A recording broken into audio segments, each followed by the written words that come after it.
Of course, Office of Homeland Security and Public Safety, to the New Orleans Police Department, the New Orleans Fire Department, Emergency Medical Services.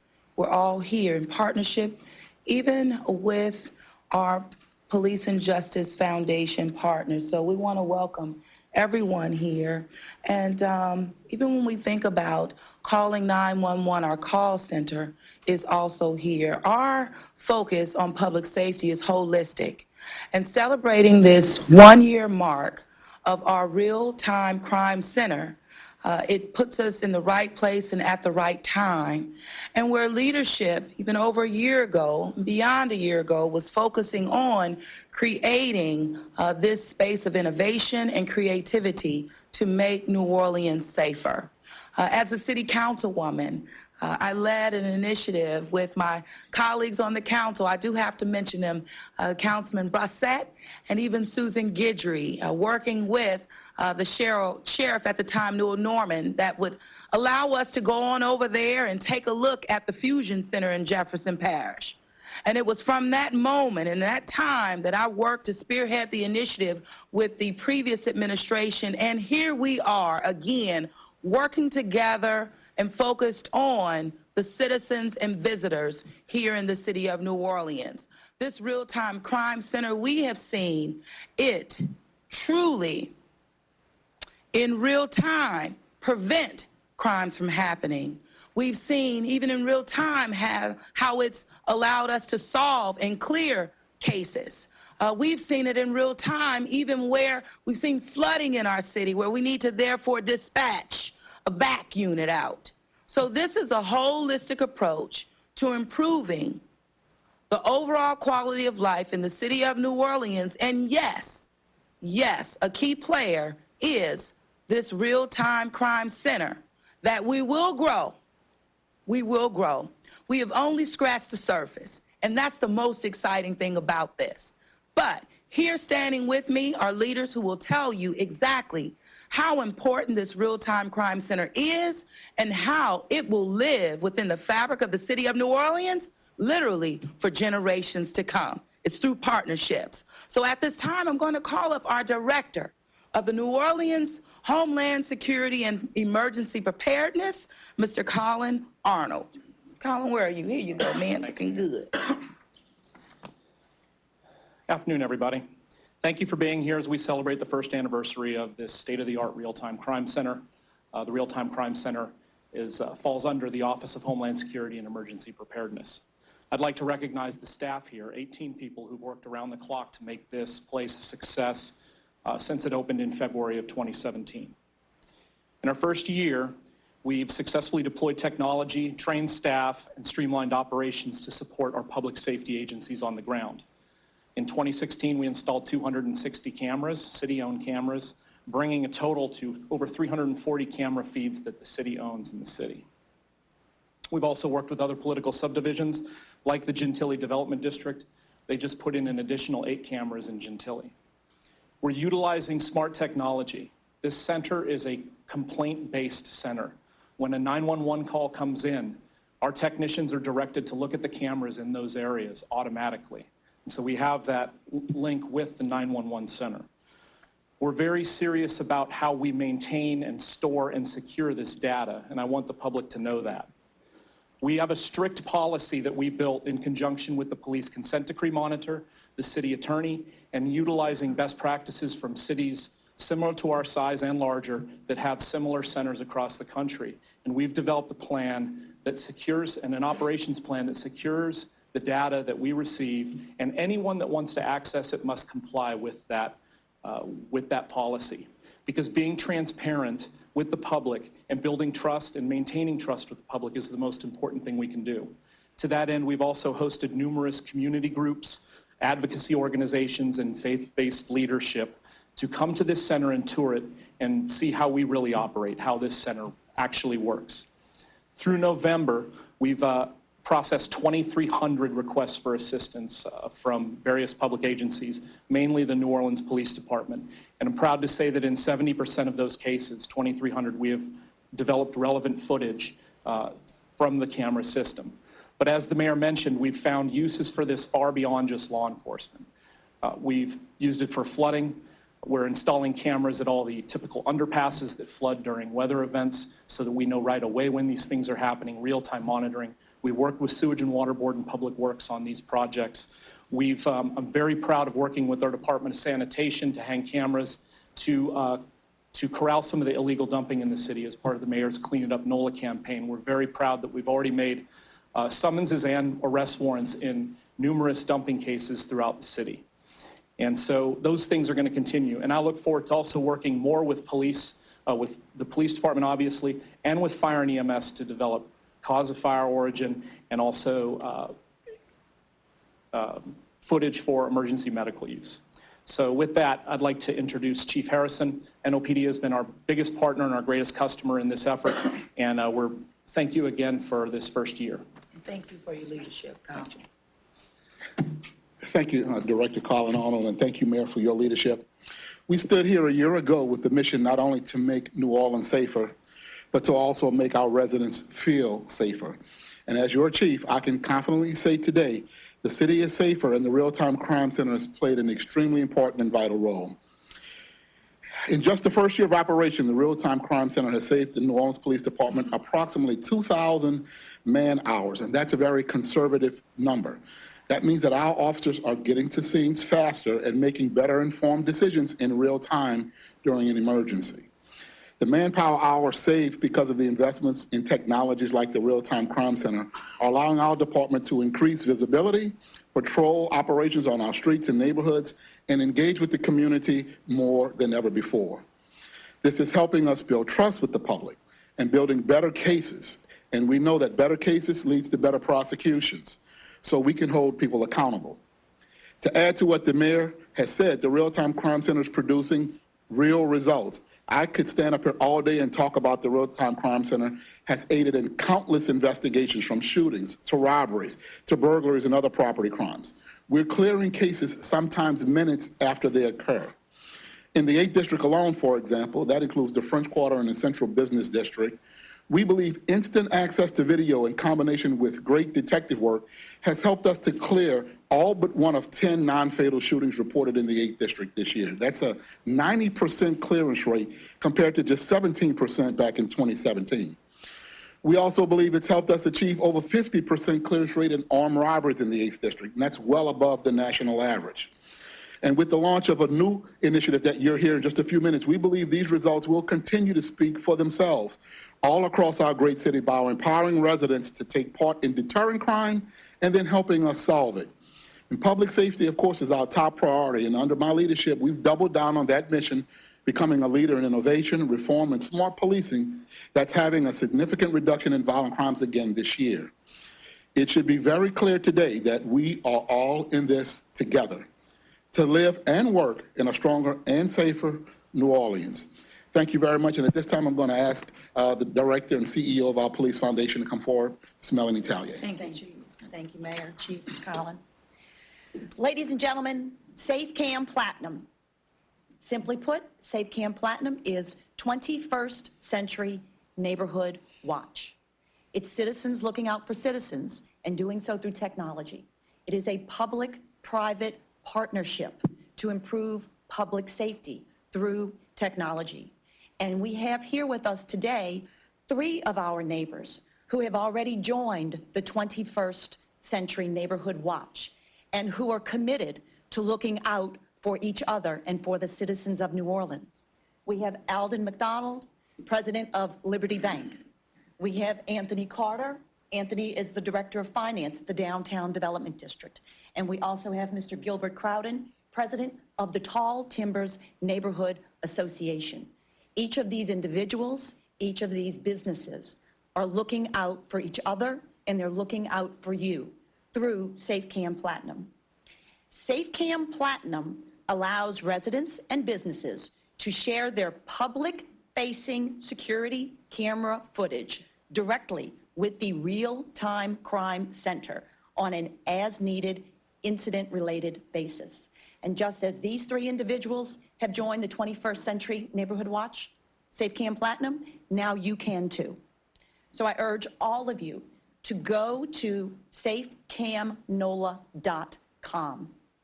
Register a security camera if you have one. Look into joining and becoming a member of SafeCam Platinum.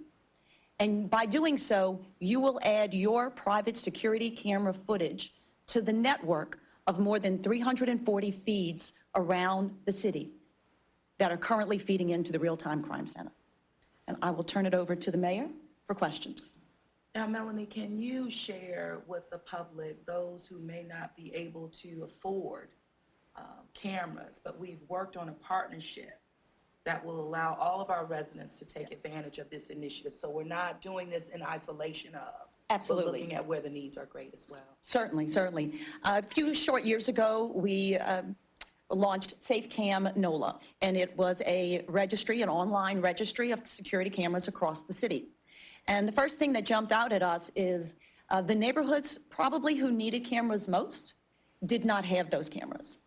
So in partnership with the city, with the police department, and with our community, we raised private funds to install security cameras in high crime areas across the city where we saw a gap in security camera coverage.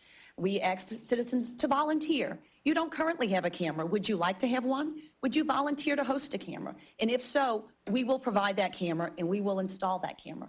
The only thing we ask of you as a citizen is, if something happens and a police officer contacts you, please cooperate.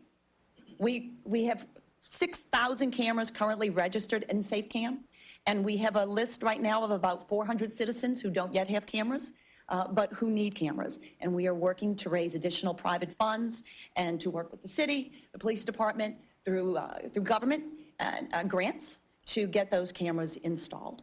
Thank you so much. Thank you. Thank you so much again for being here, and we'll open it up for a few questions at this time. Ms. LaToya? Yeah, just two quick questions. The first being, how many of the existing 6,000 SafeCam cameras are you hopeful that you can onboard here? And the second is, now that the city will have access to this footage, what policies are in place or are being worked on to ensure that the owners of those cameras don't point them in a direction that might violate privacy, some backyard or something? Absolutely, and I'm going to ask on our Director of Homeland Security, Collin, can address that, as well as the Chief of Police in regards to those 6,000. Absolutely. The 6,000 that are there now, they will be looked at if they can integrate. We need IP-based cameras. It'll be done on a case-by-case basis. Many of them will be able to. As far as our policy, as I said before, is very strict about the use of these cameras. The residential cameras in particular would only be, they're cloud-based, so you would only draw from them when there was an actual incident. So if we did find any kind of malfeasance of turning cameras or anything, we would obviously exclude them from the program. And I would like to point out too, these are exterior-facing cameras that face public areas, not side yards, not backyards, not interior. Thanks. Alex, we'll bring it again. Yeah, can you give me an idea of how many cameras are involved with the SafeCam Platinum now? And whether that's We've been on kind of on a demo phase right now. We have about 20 that are currently in the works. And that's not including institutional integrations that have occurred. World War II Museum integrated with us, and that's, I believe, about 50 cameras. So, but 20 right now just as a test run for how we're going to do integrations. residences or? It's residences and commercial properties, restaurants, things like that. Absolutely. And Colonel, did you want to speak to just the intentionality about getting not only the port and hotels and universities? Absolutely, Mayor. I think our goal, I don't think our goal is, I know our goal is to integrate in our enterprises across the city, the banking institutions, the hotel institutions, the port, those major areas who already have camera systems. We don't necessarily need to integrate all their cameras. We want to be able to access their cameras to support us just as a private citizen should. But we think our city, looking ahead, we will have the ability to integrate hundreds of cameras that are already in existence within these enterprises across the city. So we're not only looking at individuals, but we're looking at companies and businesses and like-type institutions to help us expand and cover not only their needs and their security needs, but the needs of the city. Absolutely. Yeah, Chief Harrison, could you give us maybe 2 or 3 examples of high-profile crimes over the last year that these real-time crime cameras have, just so we have a point of reference? Oh, yeah. Yeah, great question. There was a shooting right here in the Central Business District that happened inside of a garage. And so with the help of the Real-Time Crime Center, we were able to see the approach of the vehicles coming into the garage, and apparently some activity that happened with subjects going into the garage and then those vehicles leaving, circling the block. And so it helped us identify the vehicles we were looking for, get a picture of the faces of the perpetrators we were looking for, and within a matter of days, that's one example. We had not only citizens telling us who the person was, but we had an arrest warrant and had the subject under arrest. There are a number of those high-profile cases right here in downtown, but there are cases actually all over town. Even with the carjacking with. Yeah, even with the most recent carjacking, we were able to some degree, know a little bit about what happened before and a little bit about what happened afterwards that led us to second and third pieces of evidence that when all put together, we were able to make 3 arrests on that carjacking murder case recently. And the gentleman getting out of that vehicle with the gun exposed. 7 districts. Yeah, there are a bunch of cases. People Goes getting out of the on car. and on. It goes on and on and on. And we could talk about countless cases where the staff here are reporting to the police in real time, whether it's on Bourbon Street, Canal Street, or other places in the city. And detectives are now getting information real time where we can then pursue vehicles and perpetrators and people, where we can reduce the time it takes to conduct these lengthy investigations and solve them in record times. Even dumping in the city of New Orleans East has had a major problem with this. And after 2 days, the crime cameras went up. We know who was doing dumping in the East. And so but we will continue to watch, but we're gonna bring this to a close in our city. Is that the one that was on the service road near the Green Bridge? Yes, So absolutely. you have some up there right now? Oh, yes. 2 have been installed, more to come. There will be over about 10 in key areas throughout the city where residents have told, and we've seen ourselves, about the massive dumping in the city of New Orleans, which we believe contributes to crime as well. So, one follow-up. I know a lot of times, those of us in the media have made requests for video or a still from your video, and you really don't have a whole lot of success in getting anything from the police department. What is your policy, for the record, as to distributing this video when you're out looking for a suspect or if crimes just happen? Do we have access to this? Is it a public record? Is it not a public record? What is the policy? Well, I'll let Director Collin join me in answering this, but we as a department want to put out video and information that we believe would help identify perpetrators of crimes. And so while there may be a lot of video that's recording and that's capturing images, it all doesn't point to who we could identify. And sometimes the quality is sometimes different from video to video. But when it is a video of a vehicle, of a person, or of a situation where we believe we can put that to the public and it will be useful for them helping us identify who it was, when it was, where it happened, how it happened, we put that out. But sometimes the video it's almost pointless to put it out if it doesn't allow anybody to give us anything useful. So we want to be able to make the citizens have something useful to look at to be able to help the police department. Well, and I will say, we love the media now, they're friends, but we want to make sure what we put out will actually help solve the problem or the incident, not make it worse and not take us away from closing the case. And so, it can be touch and go sometimes, depending on what you do put out there sooner rather than later. So we're going to be mindful, but always focused on public safety first, not just getting the best story out there. It's about people, and it's about safety of the city of New Orleans. Mr. Arnold, you want to add? I would just add that part of our strategy with being as secure as we are in this facility with the footage, you will never receive footage from this facility. This facility downloads the footage to evidence.com for the NOPD. It will be the investigator or the police department that determines when any video is released, not this facility. Thank you, sir. Thank you all for your opportunity. Will you want another? One last question. Okay. Yeah, so I think Mr. Arnold mentioned this was a complaint-based system.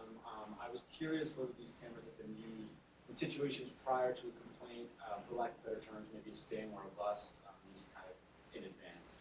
They have. We call those on view.